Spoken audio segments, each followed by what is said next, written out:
따라 하실까요? 가나안 땅 분배에 나타나신 하나님. 나라의 3요소가 있습니다. 흔히 나라의 3요소는 첫 번째로 뭐가 있어야 되냐면 땅이 있어야 돼요. 영토. 그 다음에 그 땅 안에 살고 있는 누가 있어야 되냐면 백성이, 국민이 있어야 됩니다. 땅과 백성만 있으면 되는 게 아니라 그 땅을 다스리고 통치하는 뭐가 있어야 되냐면 주권이 있어야 됩니다. 사실은 오늘 본문 말씀 이 세 가지를 다 이야기하고 있는 내용입니다. 이스라엘 백성이 새로운 땅, 가나안 땅이라고 하는 그 속에 들어갈 텐데, 땅에 대한 이야기만 하는 것이 아니라 그 땅이 하나님의 통치가 임하는 하나님 나라가 될 것이다. 그 하나님의 나라를 바라보면서 시작하라는 거예요. 어쩌면 저와 여러분에게 2018년이 시작되었는데 이 2018년이 하나님 나라라고 생각하고 살았으면 좋겠습니다. 그곳에 저와 여러분이 우리가 차지할 땅이 있고, 그곳에서 내가 하나님의 백성이고, 내가 하나님의 다스림을 받고 하나님의 통치를 받는 놀라운 역사가 이곳에 이 2018년도에서 이루어졌으면 좋겠습니다. 오늘 본문 말씀이 처하고 있는 구조를 보면 왜 이 하나님 나라의 세 가지 조건에 대한 이야기냐면, 땅과 백성과 주권에 대한 이야기냐면, 구조를 살펴보면 그 어렴풋한 내용을 좀 알 수 있습니다. 먼저 오늘 본문이 처하고 있는 34장을 제가 흔히 여러분에게 늘 말씀드리는 구조 중에, 성경의 구조 중에 샌드위치 구조, 이런 구조를 여러분에게 늘 말씀드리는데 그 구조 중에 해당이 됩니다. 오늘 본문 앞에 있는 창세기 33장 50절부터 56절은 갑자기 아직도 땅을 가보지도 않았고 정복하지도 않았는데 땅을 분배하는 이야기를 명령하고 있어요. 오늘 본문 앞에 33장 50절로부터 58절, 그리고 난 다음에 오늘 본문인 34장 1절부터 12절은 뭘 이야기하고 있냐면 그 땅의 경계가 어떠한지 땅의 경계를 딱 설명해 주고 있어요. 그리고 34장 13절부터 15절에 또 가서 또 뭐라고 얘기하고 있냐면 그 땅을 제비 뽑아서 분배하라, 그렇게 얘기를 하는 거예요. 그러니까 제가 늘 이야기하지만 샌드위치 구조 속에 제일 중요한 것은 가운데 있는 거란 말이에요.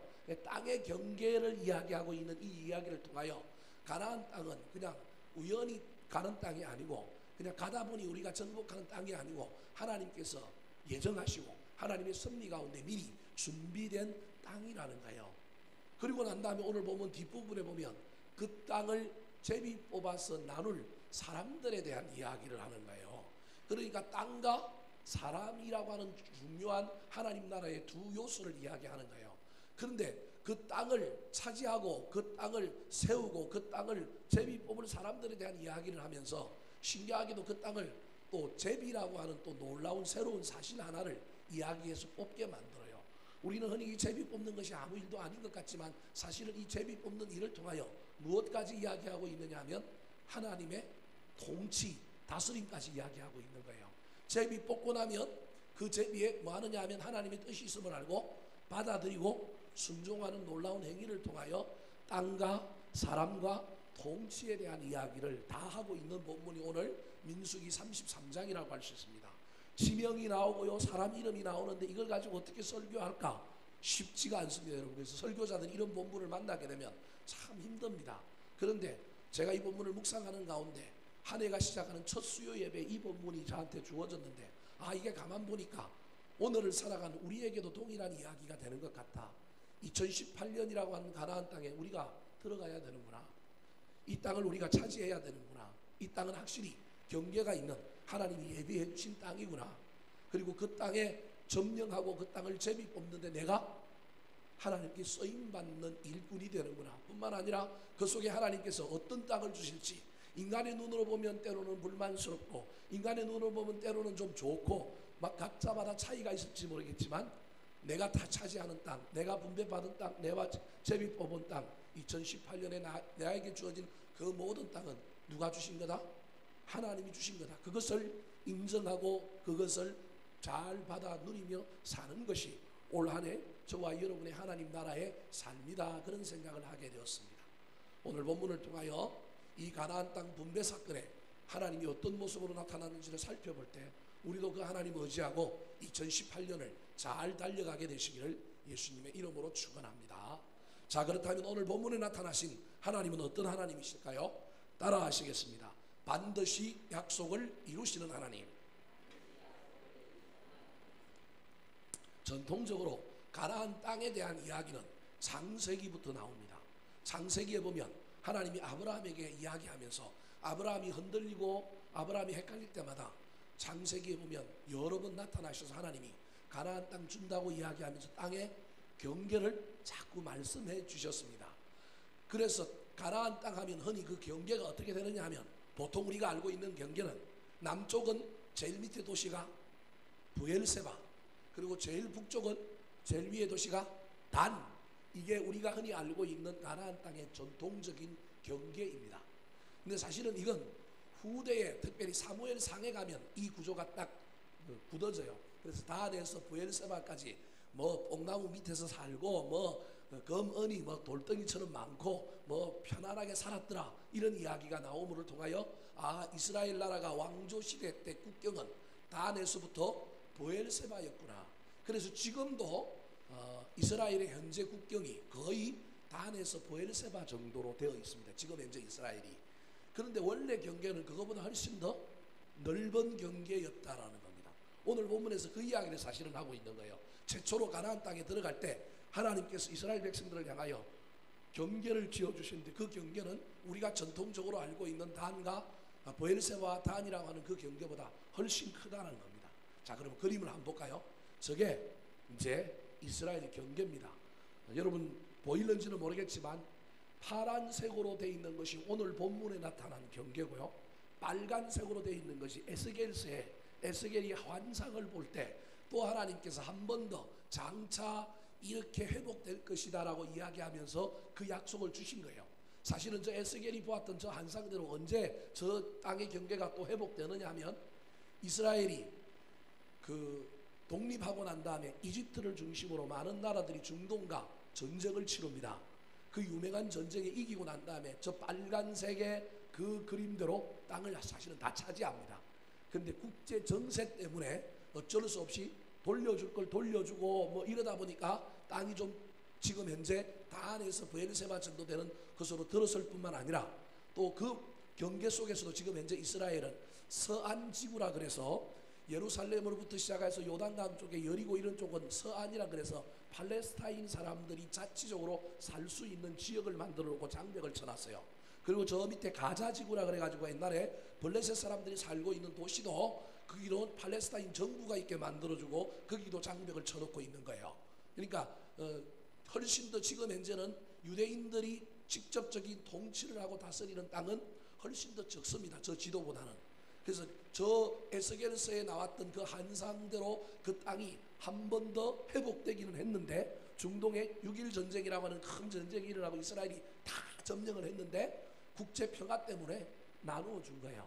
나누어 주고 지금 현재 중동에서 문제가 되고 있는 것이 예루살렘 지위를 어떻게 볼 거냐 뭐 이런 문제. 이 예루살렘이 이스라엘 수도인 것 같지만 수도 역할을 지금 사실은 못합니다. 어디가 수도 역할을 하느냐 하면 텔아비브라고 공항이 있는 데가 있는데 그 요빠와 텔이라고 하는 아비브라고 하는 아빠라고 하는 도시였는데 이게 두 개 합쳐져 가지고 지금 우리로 치면 인천, 송도, 영종도 이런 지역이 하나가 도시, 큰 국제도시가 만들어져서 거기에 외국 대사관이 나 있고요. 거기 비행기가 내리고요. 여차하면 중동 분쟁이 일어나면 거기에서 사람들이 다 나가기 때문에 예루살렘은 상징적인 수도일 뿐이에요. 그러니까 여기는 뭘로 먹고 사느냐 하면 관광으로 먹고 사는 거예요. 여기는 지구상에 있는 모든 종교가 다 들어가 있어요. 예루살렘에는. 그리고 예루살렘에 예수님이 그 돌아가셨던 예루살렘에 예수님이 성천 교회가 있는데 그 교회가 우리 교회보다 한 4배, 5배 정도 되는 크기인데요. 거기도 공간마다 다 소유가 다 달라요. 그리스 사람들이 가지고 있는 그리스 정교의 소유가 있고요. 러시아 사람들이 가지고 있는 소유가 있고요. 그 다음에 이슬람 사람들이 가지고 있는 소유가 있고요. 터키가 가지고 있는 소유가 있고요. 요르단이 가지고 있는 소유가 있고요. 막 이렇게 소유가 다 나눠져 있어요. 근데 이번에 그걸 트럼프가 뭐라고 한 거예요? 이스라엘의 공식적인 수도는 어디다? 예루살렘이다 이래버리는 거예요. 사실은. 그러니까 막 유대인들하고 막 우파는 막 일어나갖고 좋아하고요. 나머지 중동 지역은 그게 어디냐? 그게 예루살렘이 어떻게 예루살렘 수도냐? 우리 모든 중동 사람께 것이라는 거예요.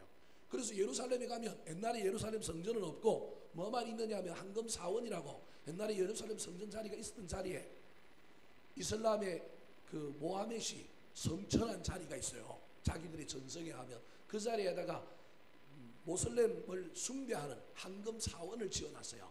지금 예루살렘 자리는 없는 거예요. 그 사원 한쪽 벽이 무슨 벽이냐면 통곡의 벽인 거예요. 그러니까 통곡의 벽만 남아있고 예루살렘 성전 자리는 지금 없고 그 옆에 뭐가 딱 세워져 있느냐 하면 모슬렘의 사원 하나가, 그것도 지붕에는 황금으로 씌워져 있는 사원 하나가 있는 거예요. 그러니까 지금 예루살렘은 아주 다 종교가 모여있는 그런 엄청난 그런 도시인 거예요. 그래서 지정학적으로 복잡하고요, 국제적으로 아주 복잡한 도시입니다. 그래서 저게 앞으로 어떻게 결정될 것인가, 어떻게 문제가 해결될 것인가, 올 한 해에 또 저 예루살렘이 중동의 하얗고가 될 것이다 라고 하는 많은 사람들의 이야기가 있습니다. 여하튼 저 땅의 경계가 단에서 브엘세바라고 알고 있는 우리 경계하고는 달리 애초에 경계는 훨씬 더 남쪽으로 더 많이 내려오고 북쪽으로 훨씬 더 많이 올라간 경계라는 거예요. 저 경계를 다시 자세히 살펴보면, 먼저 남쪽 경계를 한번 보면요, 저 그림에 보면 남쪽 경계가 저 밑에 사해라고 하는 호수가 하나 있죠. 거기서 지나가지고 지중해의 애굽 시내라고 하는 것까지 연결된 저 지역이 남쪽 경계였습니다. 자, 3절 5절 말씀 같이 한번 읽어볼까요? 시작.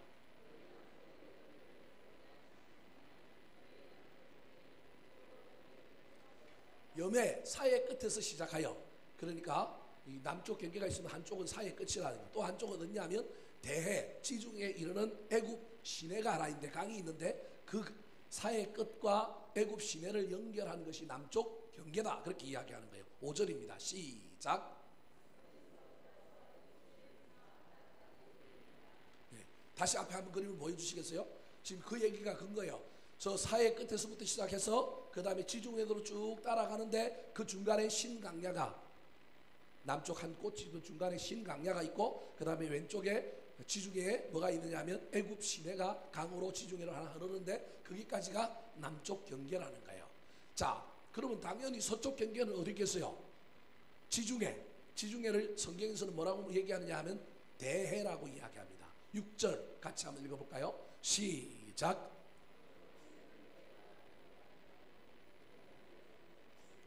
자, 서쪽 경계는 대해인 거예요. 남쪽은 사해 끝에서 신강야를 지나서 애굽 시내까지 흐르는, 그죠? 이렇게 되는 거예요. 자, 그럼 북쪽 경계 한번 볼까요? 북쪽 경계 7절 8절 같이 읽겠습니다. 시작.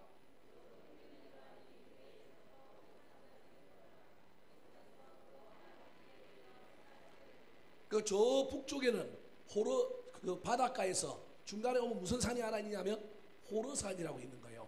이 호르산은 모세가 아론이 죽은 산이라고 알려져 있는 산인데 그 산이 아니에요. 호르산이 두 개가 있는데 하나는 아론이 죽은 산은 훨씬 더 이스라엘 영토 중간에 있는 호르산이고요, 저기는 레바논에 속해 있는 호르산이에요. 다른 산인 거예요. 그러니까 대회에서 어디를 지나느냐 하면 호르산을 지나고, 호르산에서 저기 지도에 표시가 안 돼 있는데 아주 유명한 도시가 하나 있는데 그게 뭐냐면 하맛이라고 하는 도시입니다. 그러니까 대해, 그 다음에 호르산, 그 다음에 하맛, 그 다음에 에살아난이라고 하는 도시로 지나가는, 이게 영토가 바로 그거예요. 그래서 가장 중간에 있는 도시가 뭐냐 하면 북쪽 경계 하맛이라고 하는 도시입니다.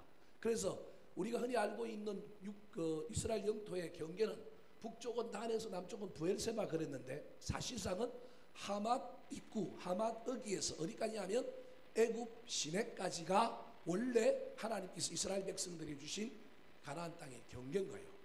그리고 서쪽은 뭐 살펴볼 필요도 없어요. 서쪽은 쭉 내려오다가 그냥 갈릴리 호수 지나가지고 그 다음에 어디로 가는 거예요? 사해를 지나서 그렇게 쭉 가는 저걸로 국경선이 꺼지게 된 겁니다. 자, 10절 12절 동쪽 경계 한번 읽어볼까요? 시작.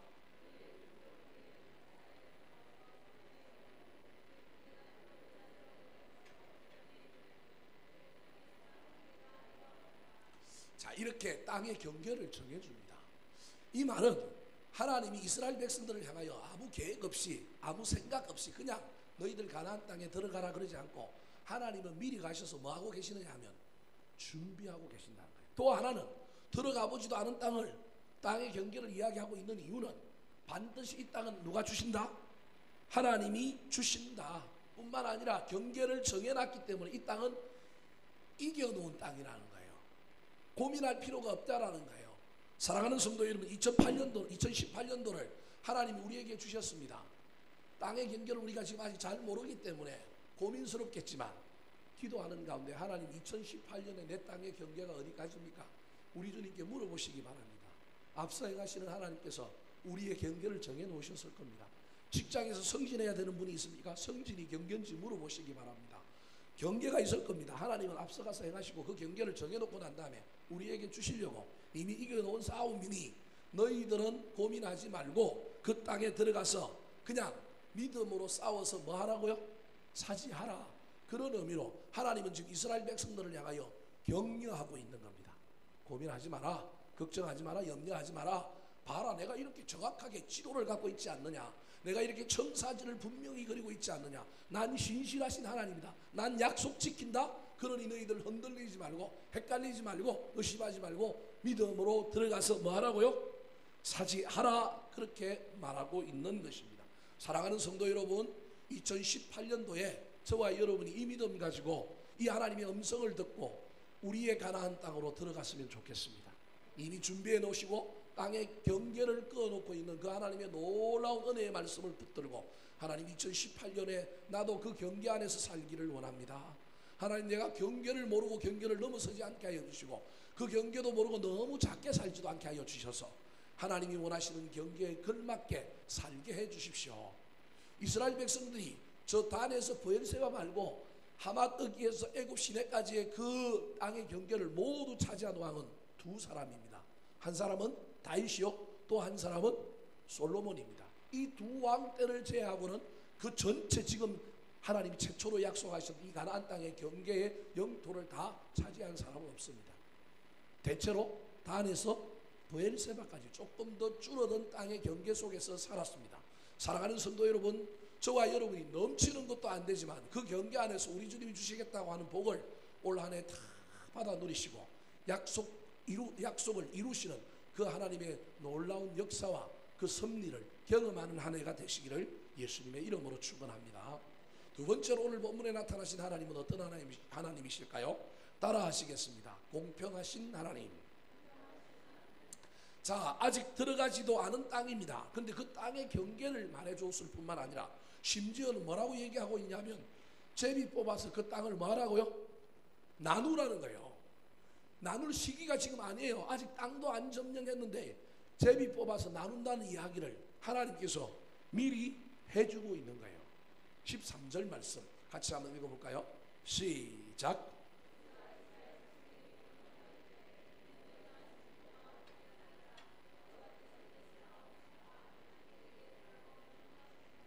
들어가 보지도 않은 땅을 이미 땅의 경계도 말씀해 주시고 너희들이 그 땅에 들어가면 그 땅을 어떻게 하라고요? 제비 뽑아서 나누라는 거예요.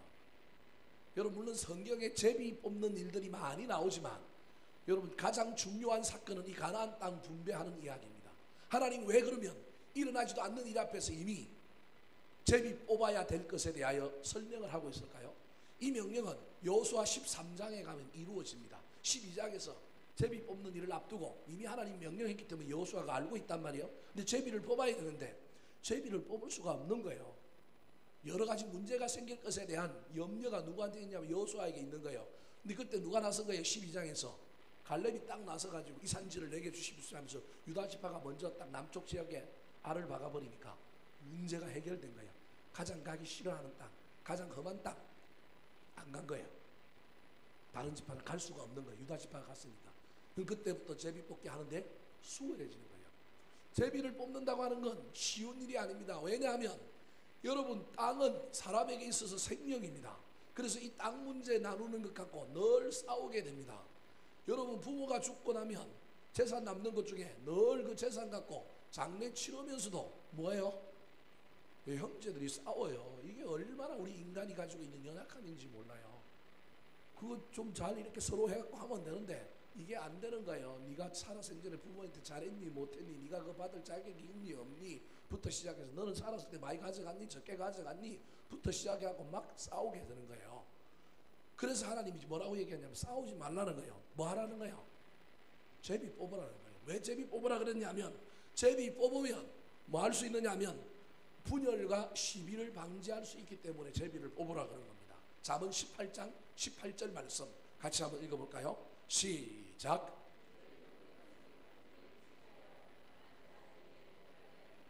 그래서 하나님이 제비라고 하는 걸 딱 동원해서 싸우지 않게, 욕심 부리지 않게 그렇게 만들어 놓은 거예요.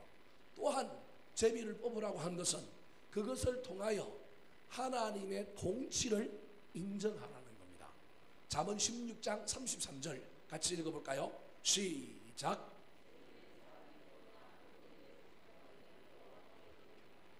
즉 이스라엘 백성들 보고 땅의 경계를 정해줄 뿐만 아니라 너희들이 그 땅 들어가서 그 땅 차지하고 난 다음에 그 땅의 분배를 뭘로 할 거다? 제비 뽑을 거다. 제비의 결과에 대해서는 시비 걸지 마라. 이건 누가 하신 것이다? 하나님이 하신 것이다. 네가 무엇을 받든지 간에 받은 것에 대하여 하나님의 주권을 인정하고 그것에 만족하고 감사하면 되지. 그거 갖고 원망하고 시비하는 순간에 너는 믿음 없는 인간이요? 너는 하나님의 통치를 인정하지 않는 사람이다라고 미리 하나님께서 땅도 점령하기 전에 못을 딱 박아놓는 거예요. 그래서 하나님의 통치를 인정하느냐 인정하지 않느냐의 그 문제로 제비 뽑기라고 하는 수단을 미리 여호수아에게 모세를 통하여 가르쳐주고 있는 거예요. 하나님이 얼마나 지혜로운지 모릅니다. 미연에 일어날 그 다툼과 시비를 하나님께서 딱 방지를 딱 하시고 있는 거예요. 방지할 뿐만 아니라 그 일을 통하여 무엇을 교훈하고 있느냐 하면 우리 인생에 일어나는 모든 일들, 분배의 문제, 우리가 받는 모든 문제에 있어서 원망과 시비하지 마라. 덜 받았니, 뭐 많이 받았니, 남보다 이렇게 하지 말고 내가 받은 모든 것은 누가 주신 거다? 하나님 주십니다. 그것을 인정할 수 있느냐? 그것이 믿음이다. 때로는 내 생각엔 이게 아닌데 왜 나는 적게 받았을까? 왜 나한테는 이런 일이 있을까? 그런 생각이 들지라도 그 속에서 하나님의 통치를 인정할 수 있느냐? 받아들일 수 있느냐? 그것을 물어보고 시험하고 있는 겁니다. 왜 그렇습니까? 약속의 땅은 누가 통치하는 땅이에요? 하나님이 통치하는 땅이고요. 우리 머리로는 이해가 안 되지만 하나님은 어떤 분이에요? 공평하신 하나님이라는 거예요. 그것을 우리가 받아들일 수 있느냐? 지금 현재 시간에 현재 사건 속에서 나는 좀 불평하고 나는 좀 불만스럽고 나는 좀 그게 마땅치 않지만 하나님의 관점에서 보면 합력하여 서로를 이룰 것이고 그것이 합당하고 공평하다는 것을 인정할 줄 아는 것이 믿음이다. 그것을 배우라는 것입니다. 사랑하는 성도님, 2018년도 약속의 땅 가나안 땅 미리 경계를 정해놓고 우리를 기다리고 있는 그 하나님을 향하여 저와 여러분이 출발했습니다. 이제 저와 여러분이 많은 일을 할 겁니다. 그런데 하나님이 제비 뽑아서 우리에게 때로는 좋은 일도 때로는 나쁜 일도 때로는 내가 원하는 일도 때로는 내가 원하지 않는 일도 나한테 일어날 겁니다. 그때 이 모든 것이 하나님께로부터 왔다. 하나님이 제비 뽑아서 나한테 주셨다라고 하는 믿음을 가지시기 바랍니다. 그래서 좀 힘든 것은 참으시고 견디시고 이기시기 바랍니다. 더 많이 받은 것 있으면 왜 주셨을까? 왜 이걸 주셨지? 왜 이걸 나한테 맡겨주셨지? 고민하고 감사함으로 그것의 용처를 잘 발견하며 살아가는 저와 여러분 되시기를 예수님의 이름으로 축원합니다. 세 번째로 오늘 본문에 나타나신 하나님은 어떤 하나님이실까요? 따라 하시겠습니다. 사람을 세우시는 하나님. 자, 약속의 땅을 경계를 정해주시고 그 땅을 어떻게 나눌지 말씀해 주셨습니다. 제비를 뽑으라는 거예요. 근데 그 제비를 누구 보고 뽑으라고 하느냐 하면 새로운 사람들을 세워서 그 사람들을 통하여 제비를 뽑으라는 거예요. 18절 말씀 같이 한번 읽어볼까요? 시작.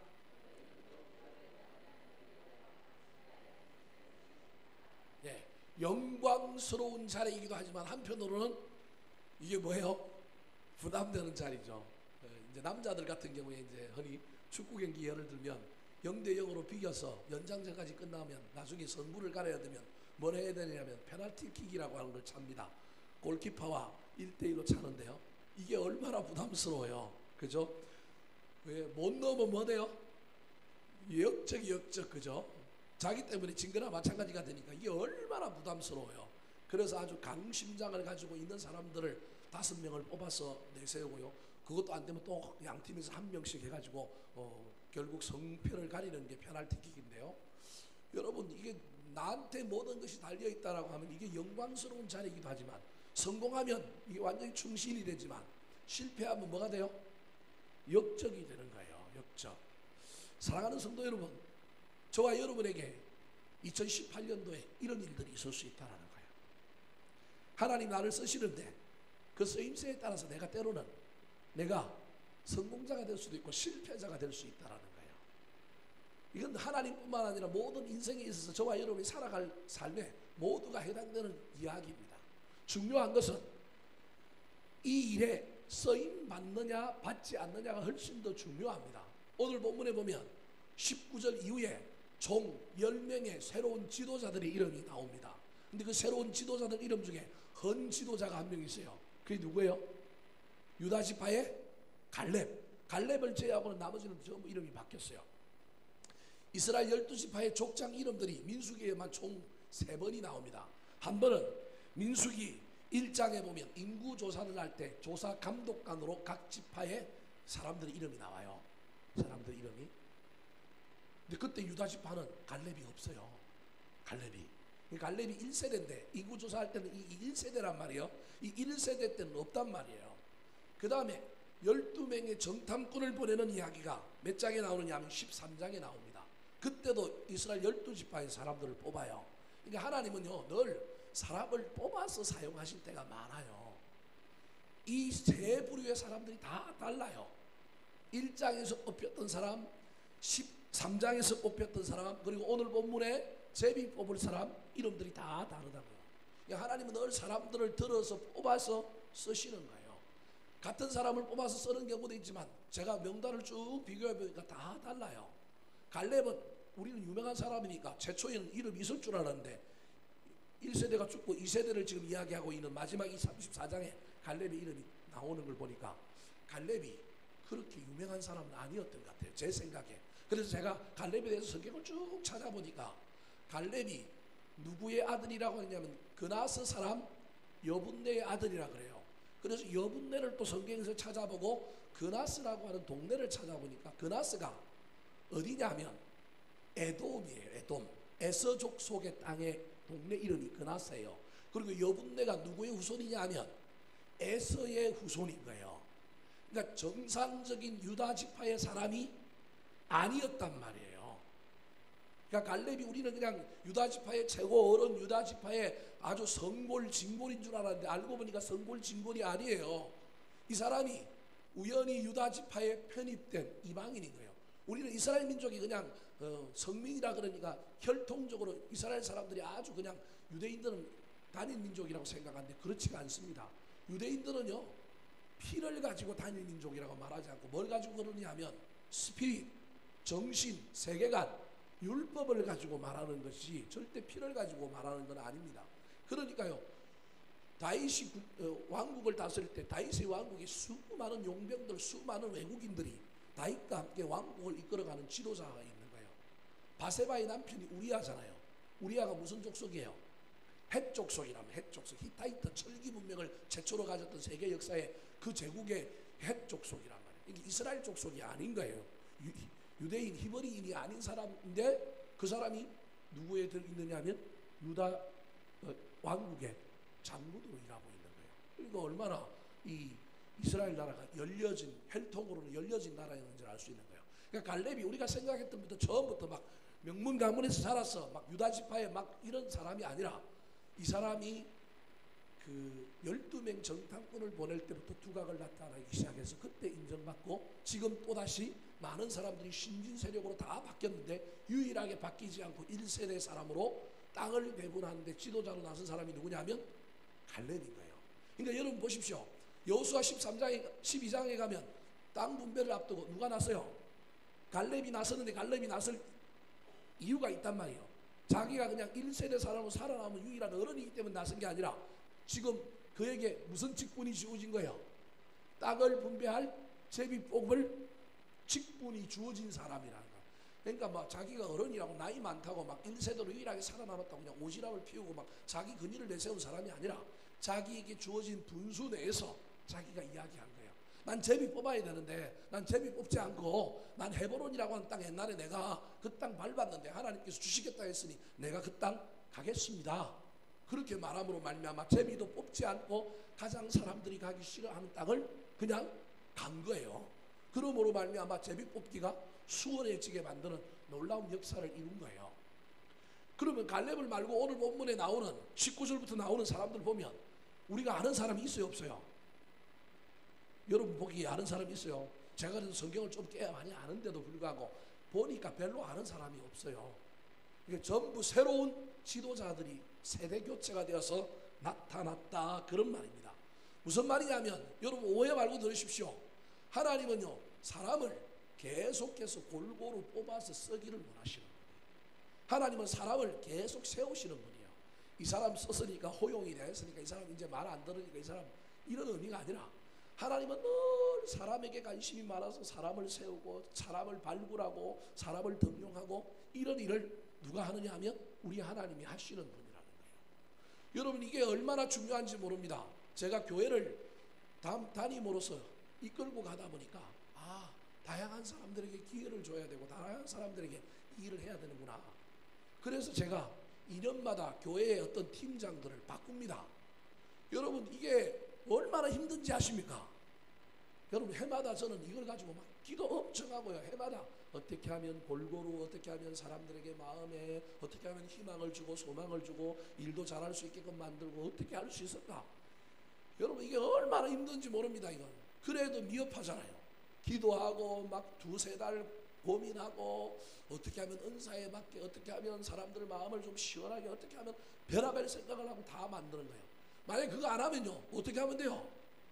붙박이로, 일 잘하는 사람, 내 마음에 드는 사람 붙박이로 꽂아 넣고 이 사람 잘하니까 계속해. 그리고 네 마음대로 못하는 사람만 바꿔주면 돼요. 못하는 사람만. 이게 훨씬 쉬워요. 그리고 말하기도 쉬워요. 그런데 하나님은 그걸 원하시는 분이 아니라는 거예요. 계속해서 새로운 물을 공급하고 새로운 사람을 뭐 하느냐 하면 세워가시는 분이 누구냐 하면 바로 하나님이라는 거예요.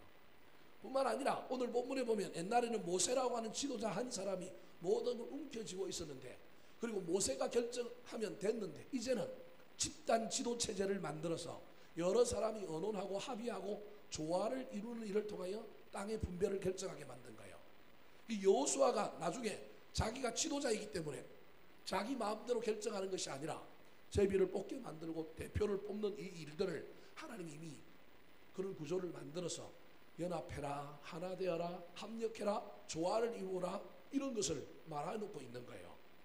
그래서 모세 같으면 만약에 모세가 가나안 땅 들어갔으면 뭐 하면 돼요?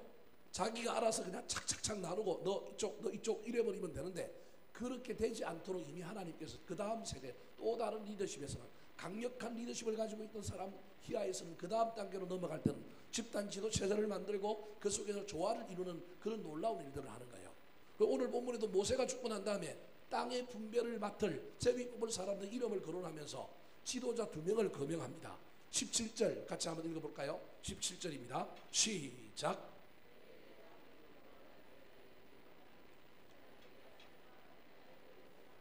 자, 땅을 분배할 자에, 나눌 자에, 기업으로 나눌 자에 이름을 하면서 그 다음에 제사장 엘르아살, 모세가 가지고 있었던 영적인 어떤 그런 부분은 누가 갖고 있다?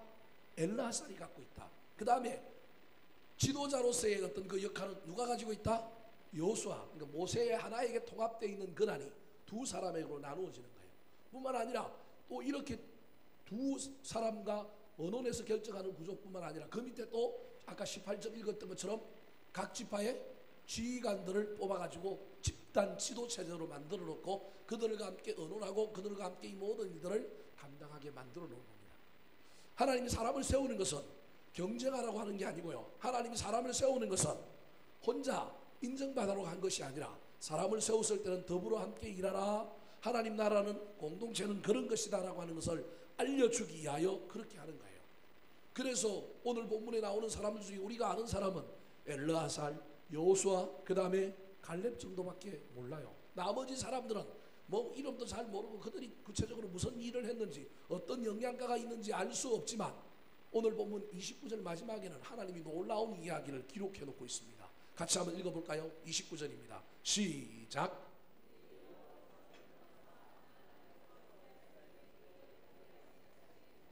자, 이들이라고 분명히 얘기합니다. 여호수아가 그러지 않고요.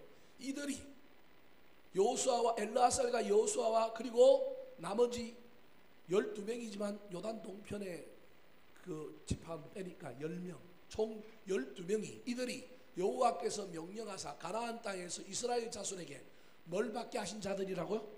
기업을 받게 하신 자라는 거예요. 놀라운 사실을 기록하고 있지 않습니까? 하나님이 우리는 이름도 없고 보잘것없는 사람들일 것 같지만 하나님 뭐라고 얘기하냐면 이들 때문에 이스라엘 백성 전체가 가나안 땅에서 뭘 받았다? 기업을, 땅을 분배받았다. 이름 없는 자라 할지라도, 잘 모르는 자라도 할지라도 이들은 하나님께 쓰임받은 자들이 있다. 이들은 공동체에 복을 유통하고 공동체에 아름다운 일을 완성되게끔 만들었는데 쓰임받는 자들이라고 분명히 기록하고 있는 겁니다.